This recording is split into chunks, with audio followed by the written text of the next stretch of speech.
3, 2, 1. Irving, Hey, how you doing? how are you? I'm good. I'm good. Welcome to the December 26th podcast. Appreciate it, man. Glad to be here. Glad to have you. So, like, you walked in, and I just instantly felt like I should be in the gym today and not here because, Right. you know, you came all cut up and yoked and Yeah, in shape. Appreciate So I'm feeling real deficient right now, but it. Or inspired. that's inspired is Let's good. go with Inspired that. is good for sure. Right. We're happy to have you. Yes, ma'am. So let's get into it. Sure. Who is Irving Hyppolite? How much time you got? No. I'd say a complicated soul. Hard worker, but also to a fault. A sensitive guy, also to a fault, right? I think I'm a conundrum of so many different things, but overall, I think Irv is a guy who you genuinely feel like you can count on because he's going to give 100% in whatever we're doing or whatever life is, to the best of his ability, and he's relatively compassionate, a lot of empathy for people. So I don't know if someone has described themselves as complicated on this show yet. So I want to start there. It's a complicated show. Why do you deem yourself a complicated guy? I think I'm complicated because I think I work off a lot of different emotions. Like I understand, like I could be moody, I could be super aggressive, like really passionate, and it's kind of hard to get a read on me. Sometimes it's hard to get a read on myself. Like, which way do I feel today, right? Because a large part of my life is my career, aside from my kids and stuff like that. But a large part of my life is my career. So interestingly, I work in the service industry of sort. Well, what I do, I provide a service. So when you live to provide and give to others, there's an ability to lose sight of like who you are during the middle of that. Does that make sense? It does. That does. Right. So talk to me. We always talk about origins on this show, but your last name definitely stands out to me. Yeah, What are the origins of Hyppolite? Parents both Haitian, so my dad's Hyppolite. Here we are. So, pretty simple, I guess. But I don't know too much about the last name. But I just know that I know where they were born and what city and things of that nature. But I don't know too much. I don't know too many Hyppolites either. That's the first time I've heard that name. Really? Yeah. Jeez. Yeah. All right. And where'd you grow up? Canarsie, Brooklyn for the majority of my life. We started off in like Brownsville, then we moved to Canarsie, and now I currently live in Queens. Right, I did a stint in PA, and Queens has been home for a little while now. And you work as a trainer, correct? Yeah, trainer, fitness coach, life coach, therapist.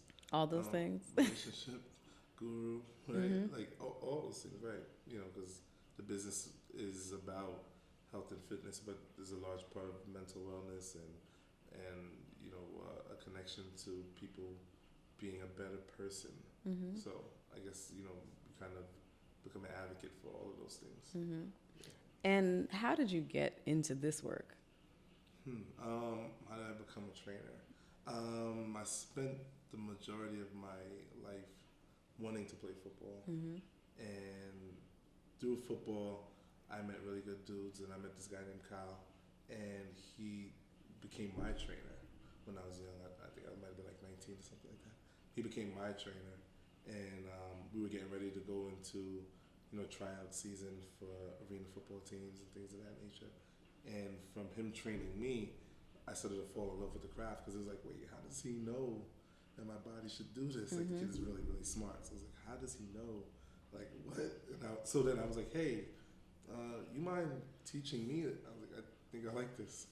And he took me under his wing, and he schooled me for a couple of years, and voila, right? So then, I picked up the craft from there, and even through right before I started playing like arena ball, when I got signed to a couple different teams, I was training kids locally, and I was going in and out of Planet Fitness gyms back when when they would kick you out. Now they don't do it anymore, but they would like kick me out of a Planet Fitness gym, then I'd go find another Planet Fitness gym, and they'd kick me out of that one, then I'd go find another one, and I was just hustling through that until I got the call to play arena ball, and then I moved to Harrisburg, PA. When I came back, I furthered the personal training career from there. So you mentioned that you're of Haitian descent, Yeah. but you decided that college wasn't for you, right? Yeah, How was that times. received by your parents? A couple times. I dropped out twice. Really? Yeah. So did you go straight from high school, like the first time straight through to college? Yeah, I went straight through. I graduated Canarsie High School, then I went straight to college. And then when I got my first arena tour, no, my second arena tour, I decided to drop out of school. I was like, school's not for me. I signed a deal. I'm going to go play ball. And then I told my mom, I was like, hey, I'm not going to school next semester. I don't know when I'm going back. I'm going to go play football. She took it hard, like, any Haitian parent would. They're not very creative in that sense. Not to their fault, but, I get it. So they didn't see what I seen at the time. And I left school, I moved, and I sprained my MCL when I was out there. And they released me. When they released me, I came back home. From coming back home, I was like, all right, I guess I gotta go back to school again. So I was like, what am I gonna do? I'm gonna go back to school. So I went back to school for the second time. But during that time, it was so much harder.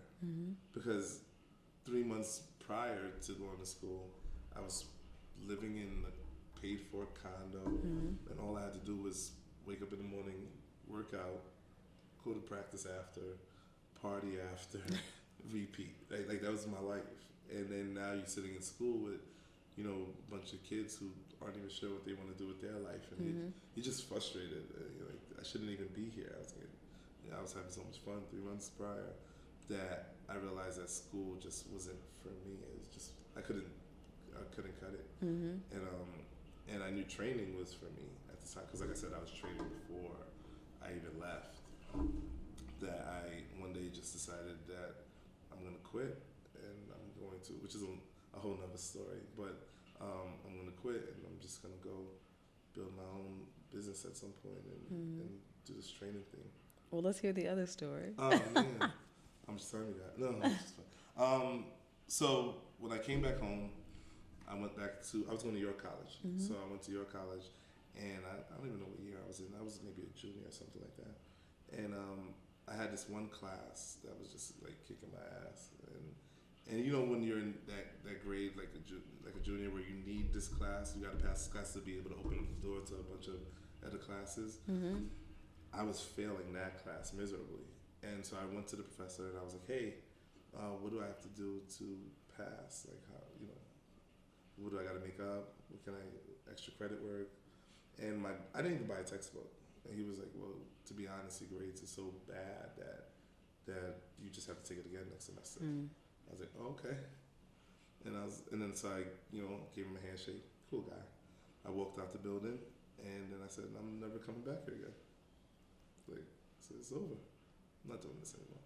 Now at the time, I just got a job at Bally Total Fitness. I don't know if you know about Queens, right? But York College is on Liberty, and Bally's is on Jamaica Avenue, which is literally pretty much a block over. I just got the job, so I was like a new kid at that gym. And so as I was walking to the gym to go, start my day, because I was like, I'm just gonna go to work right now. I was like, what am I gonna do? Because I'm not going back to school. So I made a decision, and I said, all right, I'm going to do really good at this Bally gym. I'm going to become the best trainer in this gym, because we had like a ranking board. I'm going to then become the best trainer in the nation, because we had an overall ranking board. And this is when Bally's had like a gym everywhere, right? So there was like over 500 trainers across the nation. And I told myself I'll be the best trainer in this gym. Let me beat out the 25 trainers here. And let me then become the best trainer in the nation and beat out the 500 plus trainers there, and force them to promote me to a fitness director, because that's stability. And then do my time as a fitness director, quit as a fitness director, and create my own gym. That was literally like what I told myself as I walked from New York to Bali, literally. And I was like, all right, this sounds like a plan. And lo and behold, I became the best trainer at my gym. And then I became the best trainer in the nation. And the way they rank that is by how much money you pretty much bring in every month. So every month there would be a new ranking because a different trainer could clean up the month. But I was writing, and to be honest, like ungodly numbers. I was writing like $20,000 a month in personal training. Wow. And if you were really good, you were writing 9. Wow. 9 to 11. If you could hit 10, it was like, oh, you're the man. I was writing over $20,000 a month every month for almost like a year plus. And then it was like, yo, this kid's insane. So then I became the best trainer at my gym, best trainer across the nation. And then they promoted me. Because at this point, I'm making as much as my fitness director because with the bonuses. And of course. So now you got to cap me somehow. So salary. Promote him. Yeah. Right, give him a salary. So then I ran Valley in Tilden, Brooklyn. So I went from working at the one in Queens to being the fitness director at the one in Tilden, Brooklyn. And that went really well. I was running a top 3, top 4 programs out of New York until it didn't go well. Because, that's how business goes. That they fired me like 2 days before Christmas. They fired me like on my birthday. My birthday's on the 23rd. Right. So they fired me. And when they fired me, I was sick. And I was like, damn, what am I gonna do? I wasn't ready to go independent. I was, I had stability. I was making $75,000 a year. Plus, that was my salary, like $75,000 a year plus, incentives and stuff like that. So I wasn't ready, and I didn't have money either. I was young still. I was just blowing cash. I didn't have money. So they realized that they fired me for something that made no sense. It's a long story, but they tried to call me back and give me another gym. So they was like, hey, we made a bad decision, or they made a bad decision. We want to offer you Sheepshead Valley. And I was willing to take it. That was like $80,000, and I was like, okay, I think I want it. Yeah. Fuck it, I'm back. But my best friend at the time was like, yo, you talked about going independent. Just go independent. Like, fuck it. And I was like, all right. And then I declined the offer, and then I went independent. And then I just went back to trapping. I just went back to hustling until I found some stability. And now I'm in a really good position, I think, in regards to clientele, my boot camps, and the things I've been able to do. So I guess all in all, everything that I said walking from, school over to the gym happened its way. So. And when you say you went back to trapping, we talking about trapping for real, or trapping as in like hustling clients? I mean, I don't hustle anybody, but I'm hustling. Hustling for clients. Right. That, right? Waking up at 4 in the morning, driving to different gyms and things of that nature, and sleeping in my car so I wouldn't be late. Like just back to that. And then I did that for a little while, and a really good friend of mine, he was opening up a small gym. He basically started converting the back end of his house into a gym. So it was like a 3-room gym. It's amazing. And he called me and was like, yo, do you want in on this? And I was like, sure. So then I found a home where I could train clients. So, right. So at that point, I'm training 40 hours a week, 50 hours a week, 60 hours a week. And it's all take-home money, technically, right? It's not tax. It's just me building what I'm building. And then I moved over to training. Now I train in Soho. And that's going really well as well. Right. So how did you start to get those clients in after you left an established gym? Yeah. Well, I always had a pretty decent rapport on social media. And I also think, cream rises to the top. So, like, if you're good, you're good, right? So I believe I'm good at what I do. And what would happen is, what happened literally is when they fired me, I had an advisor, a really cool girl by the name of Addie, and we sat down in a bar, and I had to text everybody on my phone. I think I had like 600-700 contacts. She made me text every single person this afternoon. Hey, how you doing? I got some cool things coming up. Love to share it with you. Can I have your email? They all sent me their email. at least most of them. And we took all the emails, put them all in a MailChimp, and wrote this great breakdown. And it has pictures of client results, and it's because people know me, right. So they're like, we know he's good. So then, if this kid goes, hey, I'm independent now, I no longer work for anybody, I work on my own.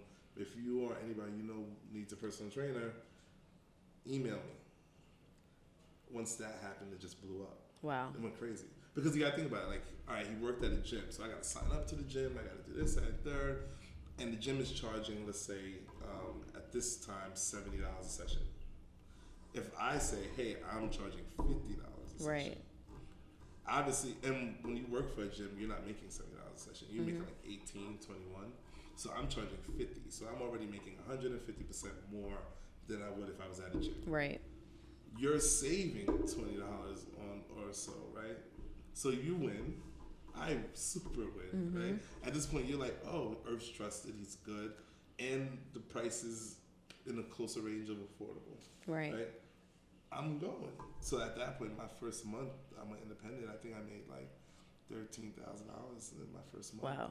Yeah, for my first independent month, it was a January month. I made like $13,000 just because I was bringing in so much business at that point. And how did you work it out, just from a tactical perspective, with your friend? Because it was his property, but he's giving you access to. Yeah, so was he like, when he said, do you want in on this, was that a code for, how do I get a piece of your business as well? No, I paid rent. Okay. No, we established, nobody does anything for free. Nobody. So we established the rent fee, and I paid a rent amount to being there. Okay. And then once I paid the rent amount, he didn't care what I did. I had my own key, just go to town. So that worked out well for as long as it did. Yeah. I had to move on to Soho.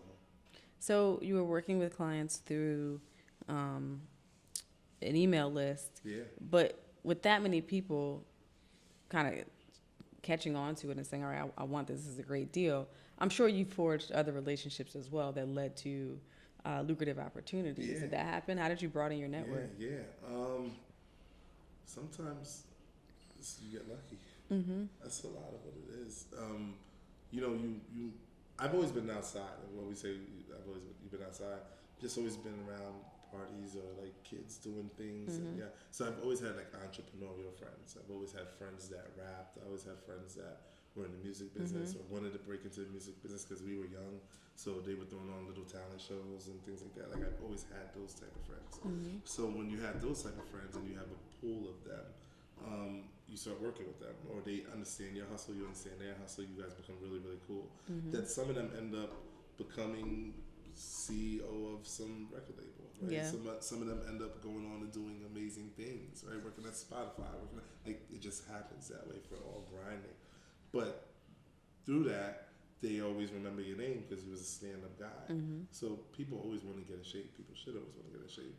That it becomes an easy, hey, my man Irv is a trainer if you're looking for one. So then your referrals just grow. So as your friends grow in their endeavors and your clients grow as in their endeavors, and the success in the gym is happening with Irv, they naturally refer you. Right. So what happened was, I think, I don't want to call it like my big break, but I think what changed the tide a lot, one day I was on Twitter and this girl who kept tweeting me like, hey, I want you to train me, I want you to train me. I'm paying her like nobody. I'm like, oh man. And I was like, where do you live? She's like, Harlem, but you would have to come out here. I was like, I don't want to go to Harlem. And then one day I was just like, you know what, fuck it. I got the time. Let's do it. I meet her, and then she becomes really cool client of mine for years. We're really successful. We lose a gang load of weight, all these good things. She ends up being like Serena Williams' stylist. Wow. Right. So she styled Serena Williams at the time. She's styling Chris Bosh of the Miami Heat. Like she becomes this. She's huge in regards to like fashion and athletes and stuff like that.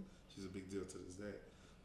But obviously, by her being successful, her friends take notice. Of course. Her friends are friends of influence. Then I meet another young lady who then is successful with me, and she opens me up to the music industry a lot. So a lot of my clients today work in the music industry. Gotcha. Yeah, I mean, I train anybody, but that's just where a lot of my clients are in entertainment and music right now.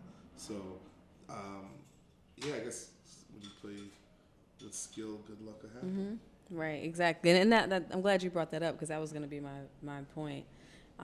You obviously have the talent, though, Yeah, to achieve results that people can't get sure, anywhere. sure. So when you're prepared for those opportunities that come, it can change the tide in a way that if you were ill prepared, yeah, you meet these people, but if you don't have the goods to deliver, Right. you're not going to get very far.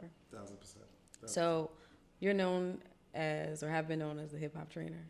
Is Yeah, that man. correct? My homegirl dubbed me that, and it just stuck. It just stuck because I just got it. And it's twofold. One is I have an outrageous love of music, like hip hop. And me, when I was young, we used to make battle rap albums and tapes when we were kids, and I wanted to be an A&R for a very long time as well.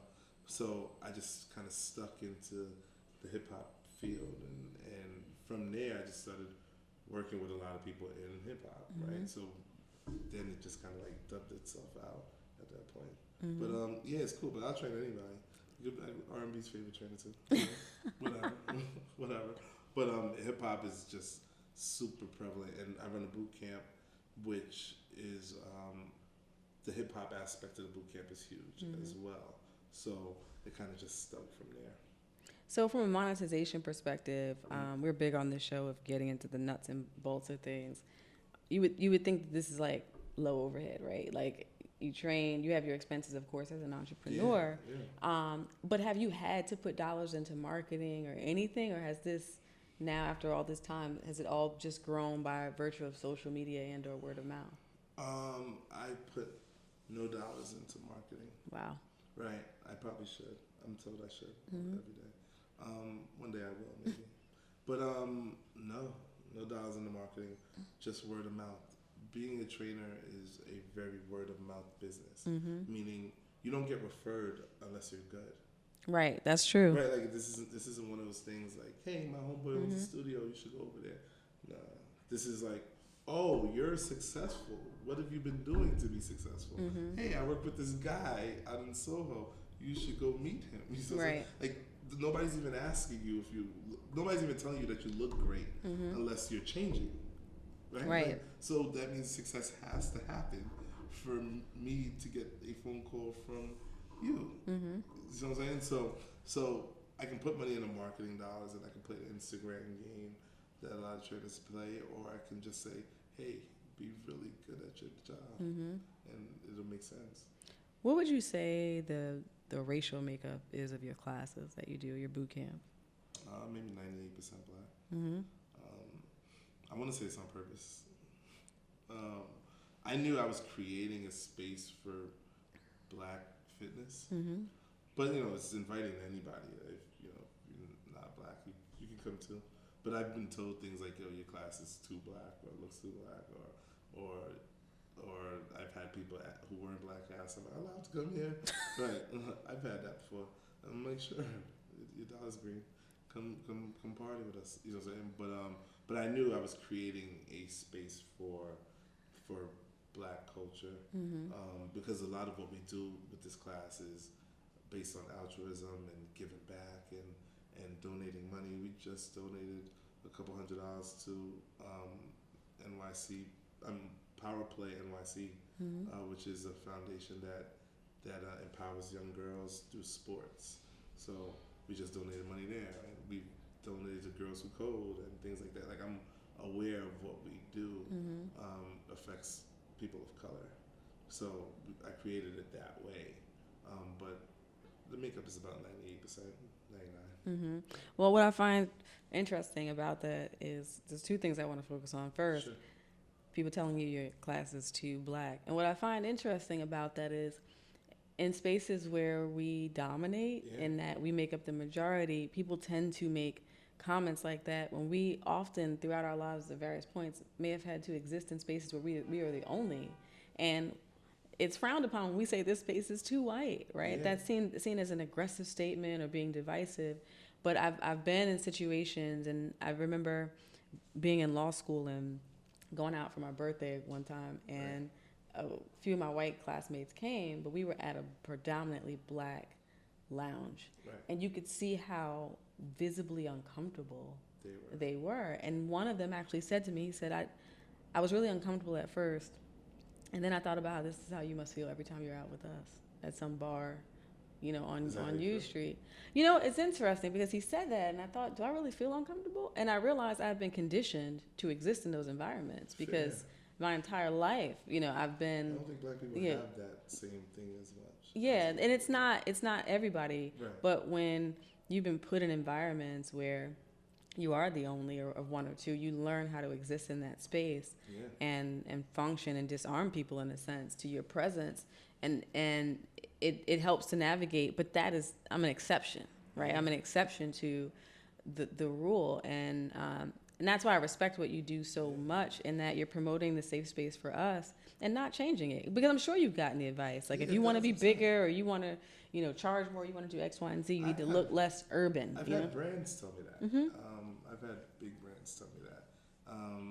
I remember telling friends that I was going to the city to train, and they would be like, "You need some white clients." Mm-hmm. I was actually told that maybe like a month and a half ago, like, "Well, you need a couple white clients." Mm-hmm.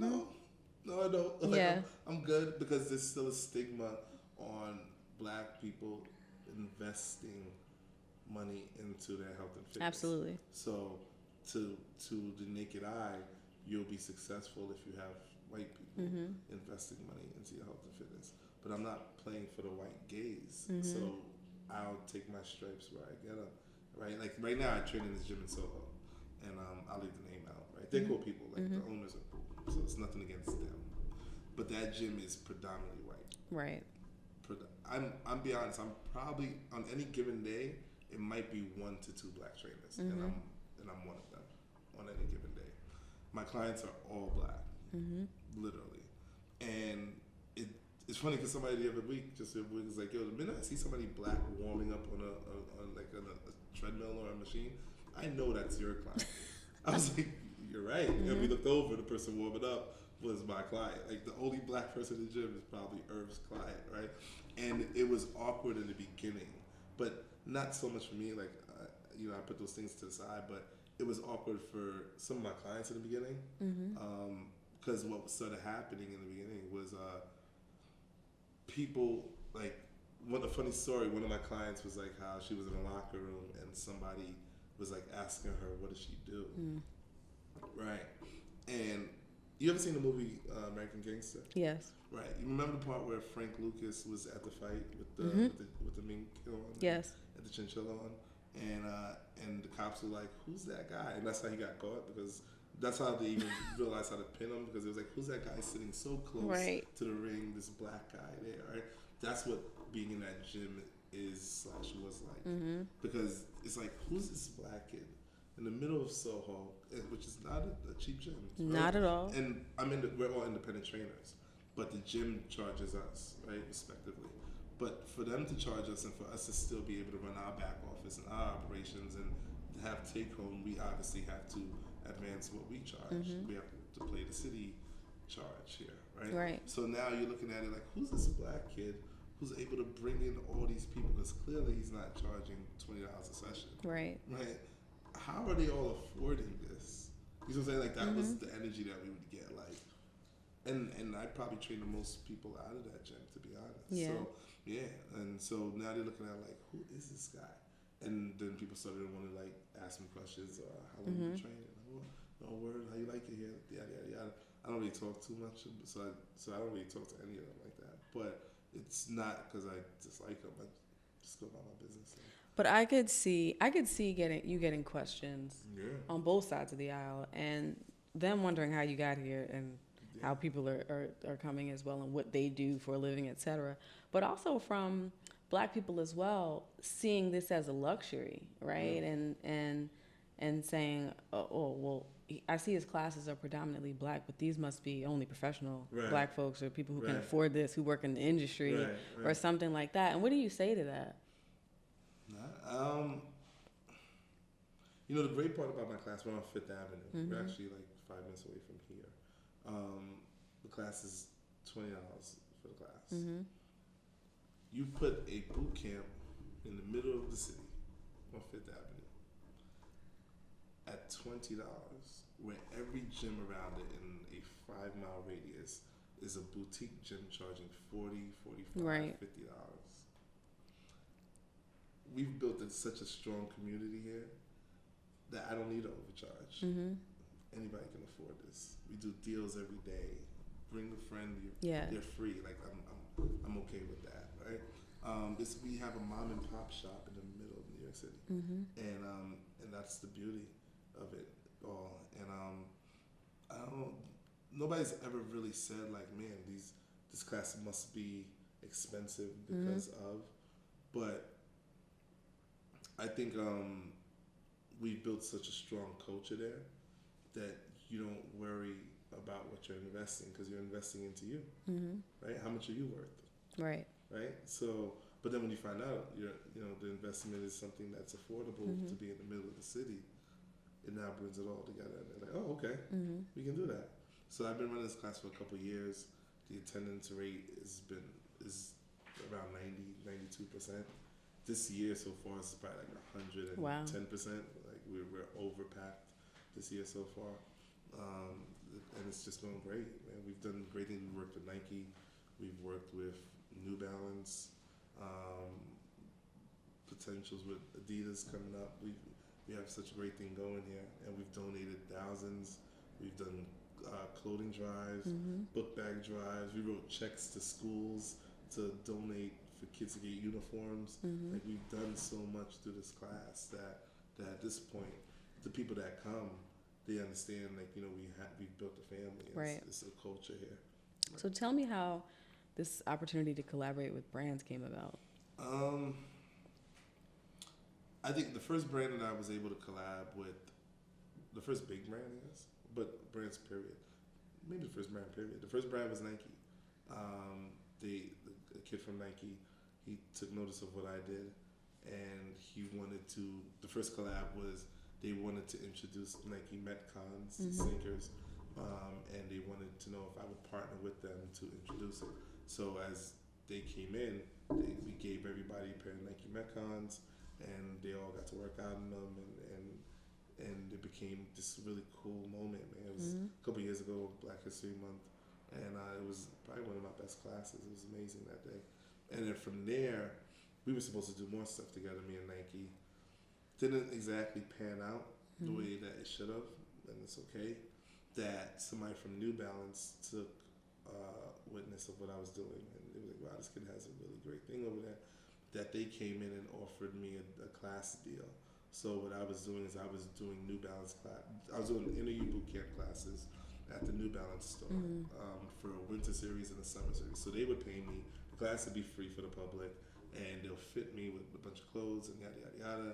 And you guys get a bunch of discounts on stuff. And then I leveraged it where I made them donate or help me donate to causes. Because I feel like, it's big brands, and there's a love-hate relationship with big brands when you're a small brand entrepreneur. Right. That if I'm gonna work with you, you have to be able to give back here. I can't just work with you. Like the funny story with the New Balance thing is I had started a clothing line, like an athletic line, called DCSR at the time. It's still running now. And when New Balance approached me to work with them, they was like, hey, we're gonna do a photo shoot, and we're gonna put you on New Balance gear. Don't worry about it. We got sneakers for you and shorts for you and a T-shirt and yada yada yada. I was like, great, but I'm not gonna sign unless I wear my shirt. And it was like, what? I was like, yeah, gotta wear my shirt. And it was like, we'll get back to you. I was like, all right. And they got back to me in a couple of days, and it was like, okay, you can wear your shirt, but can you wear a New Balance hat? And I was like, sure. I don't make hats, so yeah, I got you. So then we did this whole photo shoot. I think it's still on their page now. It was so dope. We did a whole 3-page spread shoot in the middle of Flatiron, where we did a bunch of stuff, and it was crazy because I'm wearing a DCSR shirt on a New Balance verified page, and they're promoting these classes, and I'm wearing my shirt, and I'm like, and I was like, this is what empowerment looks like. Like, this is what collaboration looks like. Right, exactly. Right? This is what collaboration looks like. It's not selling yourself to a brand to work with them. It's getting them to understand who you are and making something like that happen. So then when I went and did a boot camp in Atlanta, I somehow leveraged it where they were selling my shirt in their store. Wow. How? I don't even, to this day, I don't know how I did that, but they started selling DCSR shirts in the store as they were partnering with me to do a boot camp out there. And I was like, this is important, man.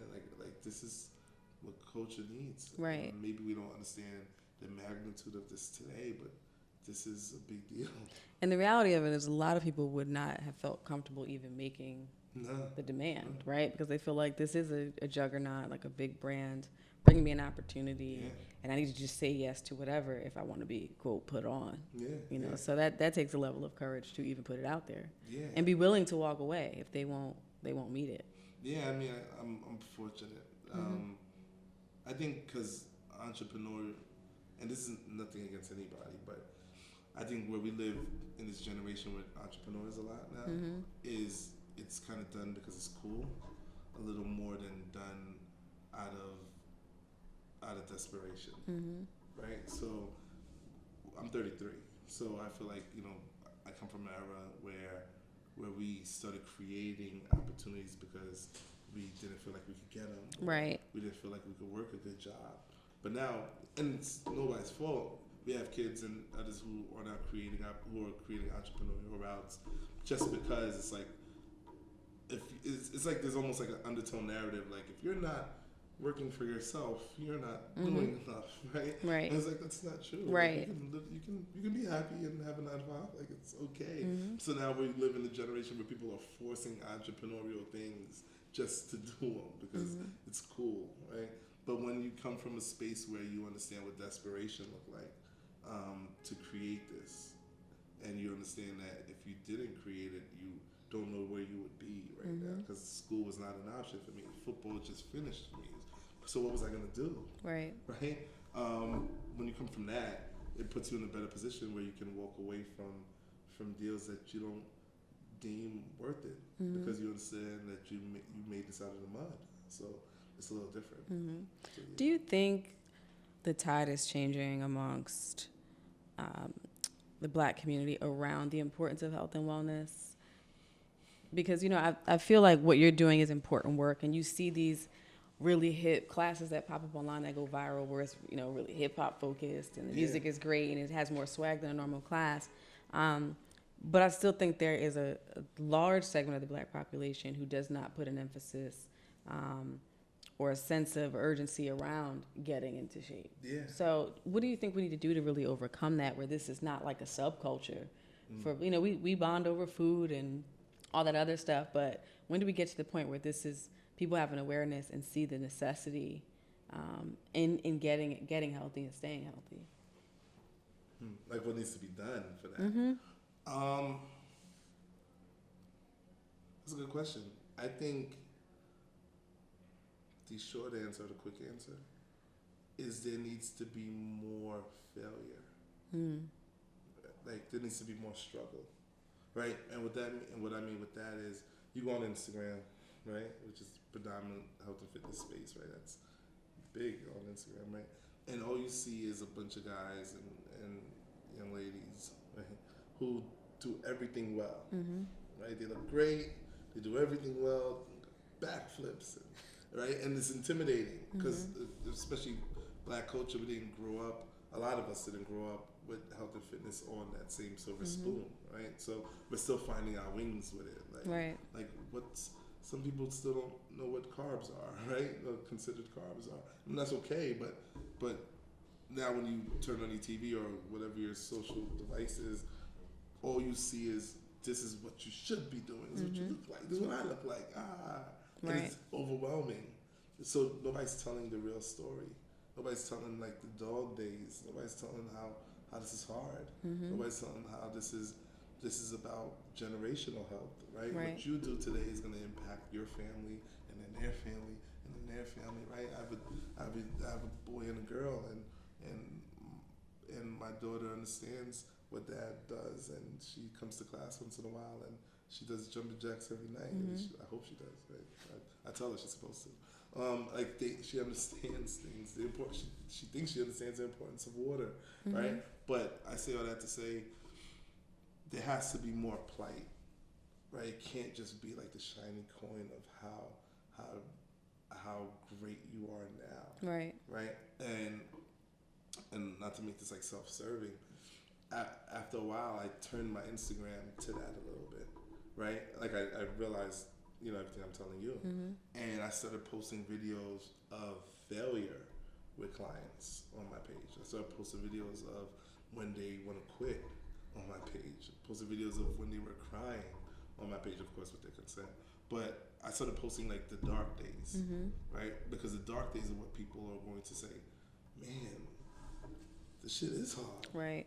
But if she can do it or he can do it, I can do it, right? Like that's more inspiring, right? Seeing failure can be more inspiring in this field than seeing success, because success can just look overwhelming, right? Failure is like, oh, all right, that's what struggle looks like. Because the flip side is the same client that I posted, you see a 6-month transformation, right? So it's not just posting them to post them, right? I posted a young lady maybe in her second week of training with me, and she was crying, and the post got a bunch of hits, and a bunch of people were like, wow, this is crazy. And then you look at it 8 months later, we're down 85 pounds. Wow. Right. So now you're like, oh, I get it now. You know what I'm saying? Like that, he showed us this moment, and he showed us glory at the end, right? Whatever one thinks glory looks like.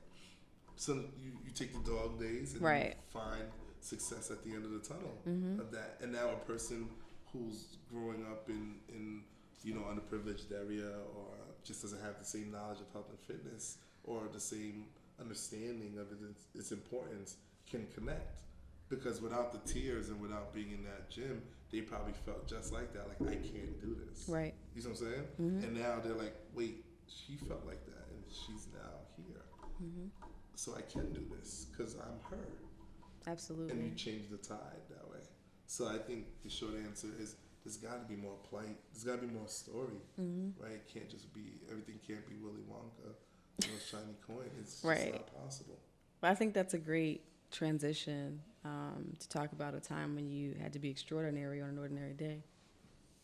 Man, I feel like I gave you that answer. the school one, right? That whatever fateful day that was, right?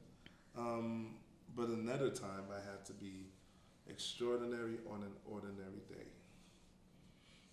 That's a really good question. I think the answer is every day. I wake up every morning at 5:30 in the morning, and I work with 8 to 10 people a day. And these are ordinary days, but my job is to infect and inject, a level of pride and culture in what we're doing. My job is to motivate and deal with you wanting to fail and quit every day, right? I literally have to be on every day. So I think the cheaper answer here is, I think every single day that I wake up and take somebody through growing pains, in and out the gym, because it's not about the gym. We learn so much outside of the gym, me and my clients, and we talk so much about what success looks like, and how the gym is merely just a catalyst for who you are or who you're going to be as a person, right? It's literally just a conduit. I think every day that I do that is a day that I have to be extraordinary, right? Because I have to be on my A game, pretty much. That's good. And what do you say to the person who's out of shape, feels unwell, feels unhealthy, wants to do something about it, but feels overwhelmed with where to start?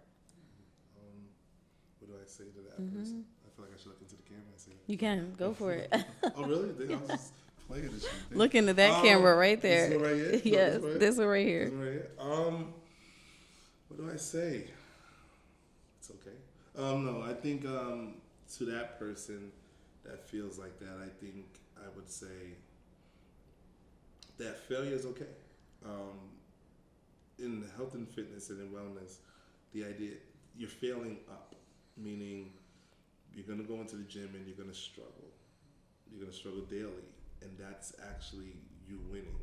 So what we're looking for is we're looking for you to have moments of self-doubt, have moments of failure, have moments of saying, I can't do this, because through that, you're going to realize that you're stronger than you ever thought.